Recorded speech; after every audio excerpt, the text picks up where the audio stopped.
Hey, what's going on, Grow Squad? Welcome back to another episode. That's right, of the Eugene Hamilton podcast. I'm so glad to be your host. I'm so honored that you tuned in today. Go ahead and hit that subscribe, that like button. In fact, I've been, again, looking back at the analytics, and it's telling me that, hey, some of y'all are still dating. You're on the fringes, but you're getting good content. So I encourage you to go ahead and become a part of the family. In fact, I may run this thing back. So those of you who've been rolling with me for a little while, this is episode 30-something, right? Those of you who have been around for a little while, you know that every now and then we do some giveaways. So I'm thinking about going back to the drawing board. There's a signature Go, Grow, Glow shirt that we have that I'm going to do some giveaways for in just a few episodes because, hey, number one, I appreciate you. I appreciate you taking that time out of your busy day. There are thousands of episodes or podcasts, I should say, from around the globe with some great content, some great podcasters out there. So thank you for taking the time out to tune in right here today. Also, thank you for supporting my brand new children's book. I know that it's interesting because this month, the month of February, is Black History Month. And so, of course, there's still content out there. We're pushing out our images of individuals who look like those kids in some of those classrooms that sometimes don't get a chance to see people that look like them do great things. And so I want to let you know that the book is still available both on Amazon and at eugenehamilton.org. And guess what? I'm super duper excited because on February the 24th, I get a chance to do my very first reading at the Redondo Beach Library. Yeah, man. Awesome time. I'll get a chance to meet a brand new group of people, brand new young people, kids, families, and I'll get a chance to spend 30 to 45 minutes with them sharing words of inspiration and hope right from my brand new book, Go, Grow, and Glow. Go ahead and share this. If you can, share this episode out. We got some heat today. Let's go ahead and move forward and pray. God, thank you for today. Bless us, bless our time together. Give us insight in your name. Amen. Today, I'm going to talk about something that I've visited before. And oftentimes in life, repetition deepens the impression. What do I mean by that? Sometimes we have to be reminded of things and go back to the drawing board or go back to square one, as some call it, because sometimes we forget. We get off course. In fact, case in point, the other day, I had to go ahead and check myself because I was completely off of my diet. No, not a little bit, not one cheat meal. I'm talking about I was eating nothing according to plan, right? So I had to pull up the notes on my phone, had to pull up my meal plan, had to pull up my goals that I said, okay, all right. I know this already. But it's good to read it, to hear it again. I know this already, right? It's cool. I wrote it down myself, right, with the help of some other mentors and individuals who are assisting me along the way. But it's good to kind of go back and revisit because this is not even a part of the episode just yet. But check this out. It's a dangerous time of year right now. Let me tell you why. Because motivation for many people has now left. You know how it is when we come out the gate, January 1, we've written down, we're fresh out of a vision board party. We're fresh off of writing out our goals. Hot off the press. We got all these things written down that we're going to do. Now we're in the middle of February. And if you are just like me, if you're an entrepreneur, if you're a podcaster, if you're doing whatever you've got to do to move forward to get your message and your gift out in the world, you've already hit some roadblocks. Yeah, you've already hit some things along the way. I got to put my book back up. Yeah, okay. It got to be back up, y'all. Y'all got to see it. All right. Right. So you've already hit some potholes in the road along the way.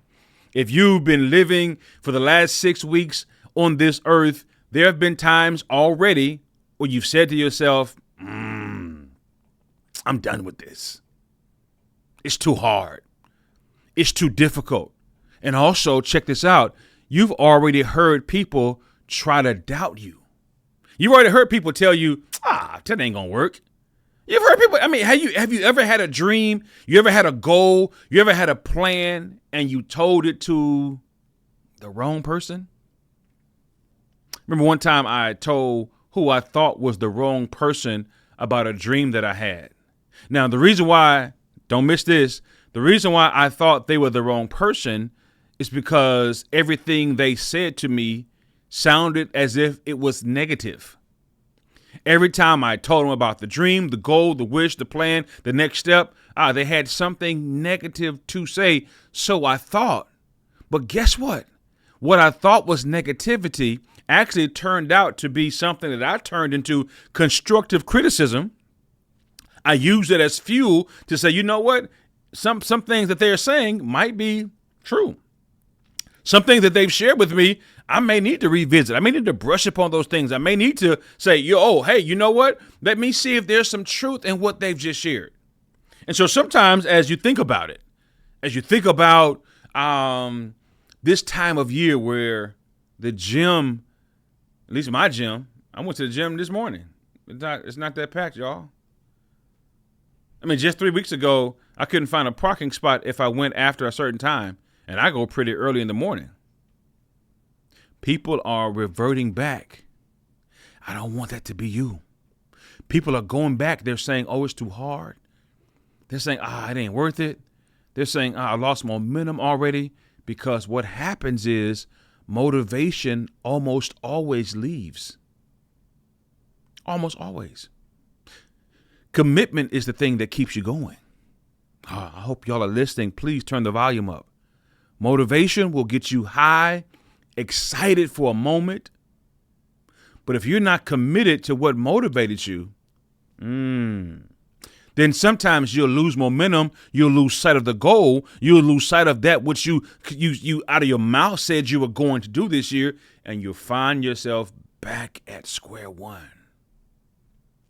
This is why it's important for us to build habits. If you listen to the last episode, I talked a little bit about making tiny changes and those things resulting in those things leading, I should say, to big results. We talked about the fact that sometimes you can make small tweaks, whether it be in your diet, whether it be in your routine, whether it be in your activity for the day. You can make small tweaks sometimes. Because I remember one time I think I told you this before. If not, I'll share more about it later on. But one time in my life, I lost like a bunch of weight. I mean, no Ozempic. Hey, I ain't hating on nobody that's doing whatever you got to do. But I didn't have any surgery. I didn't have any diet pills. I just went hardcore in the gym and strict on my diet. I remember one time I hit a wall, though. I think I lost about 50 pounds. And I stayed there for, I don't know, longer than I had been, staying at a certain weight during that journey. Because if you know anything about losing weight, of course, at first it seems like it comes off like water. You're losing like 5 pounds a week. And remember one week I got scared, to be honest with you. I had to call my doctor because I was like, I lost 11 pounds this week. But of course, I was working out twice a day, doing the sauna, eating nothing but protein and veggies. That's pretty much all I was eating. No sugar, no carbs, or very low carbs. If I did some carbs, it's probably like sweet potato, like once a week. And that was pretty much it. But nonetheless, when I got about 250, 245, keep in mind, I started at 315 at that point. Not the time of day. Tune in, 315 pounds. And I gotten down, I gotten down to about 250, 245, and I couldn't get below 245. And so I had to go back to my diet, talking about tiny changes. And can you guess what I did? I made one tweak in my diet. Instead of eating a whole sweet potato, I cut it in half. One tweak, one small little tweak. All I did was tweak my diet just a little bit. I increased my protein intake. I think I ate like another can of tuna as a part of that when I was doing it at that time. And I stopped eating. I cut the potato in half, and I didn't eat the entire potato.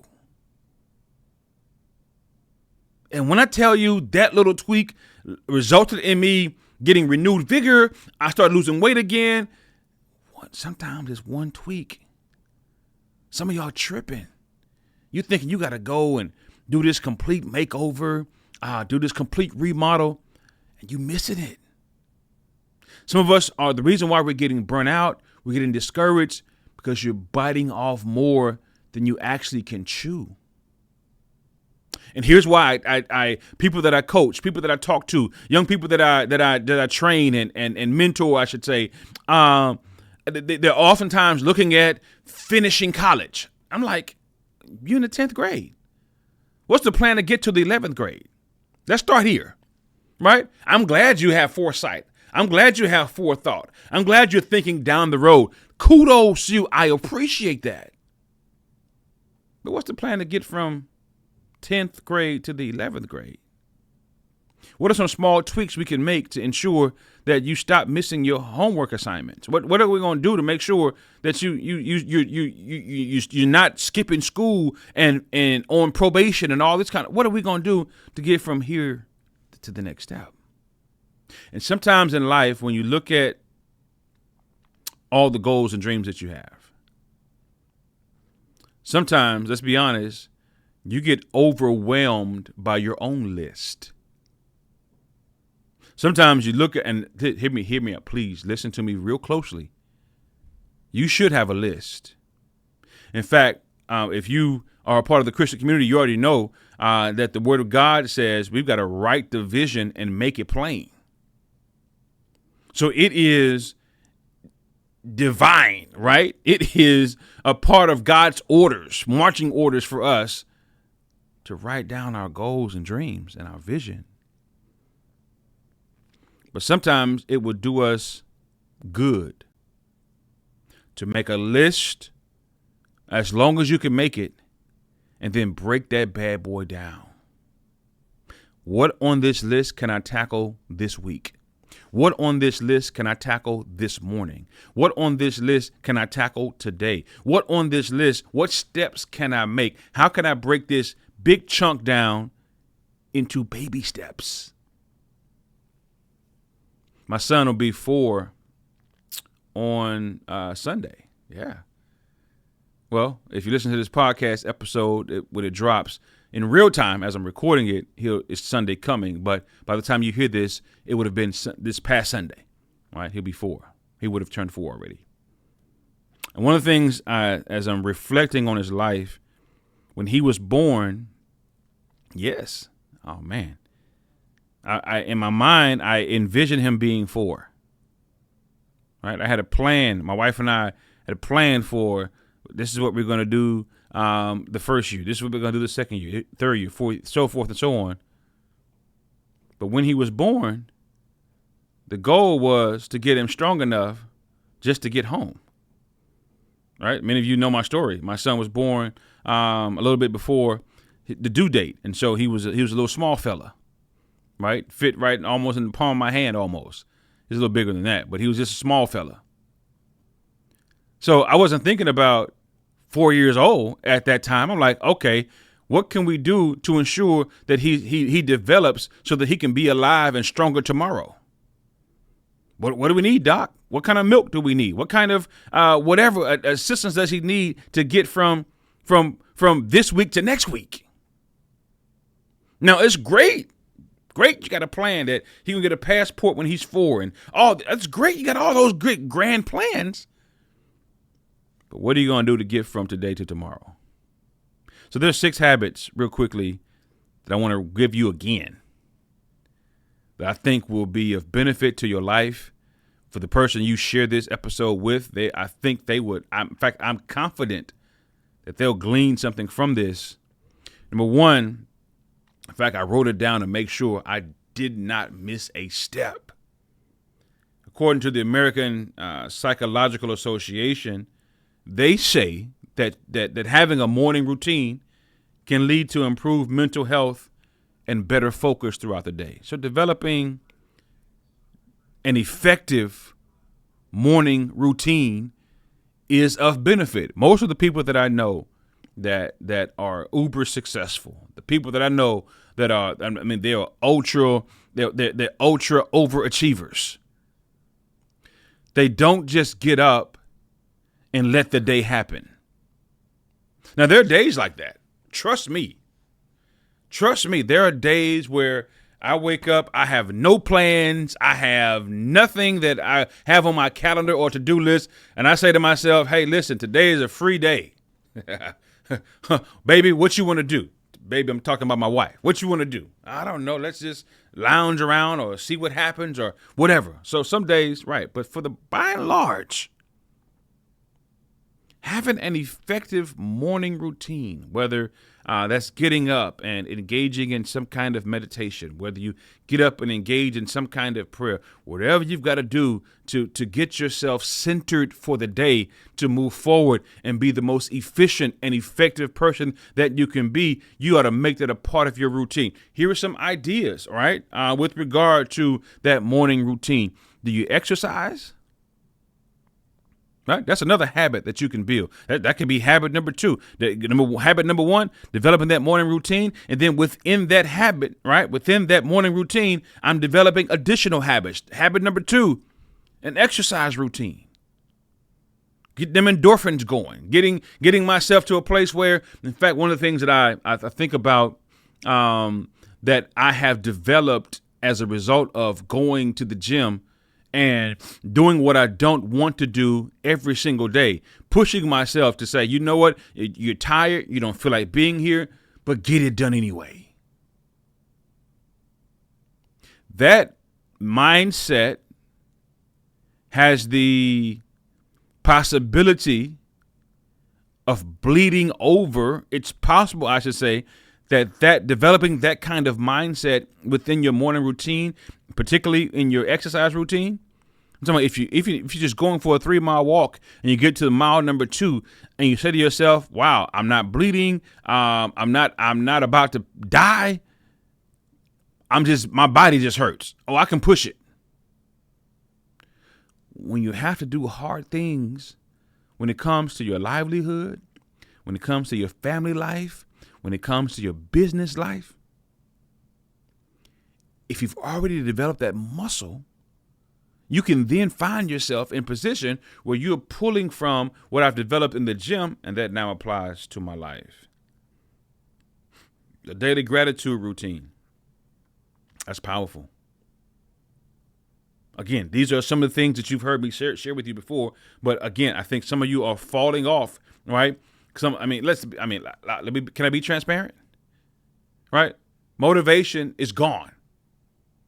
What has kicked in for me right now in this moment is commitment. I'm committed to, there's some days I get up, I don't feel like exercising. I don't feel like doing daily gratitude. I don't feel like journaling. I don't feel like doing any of that.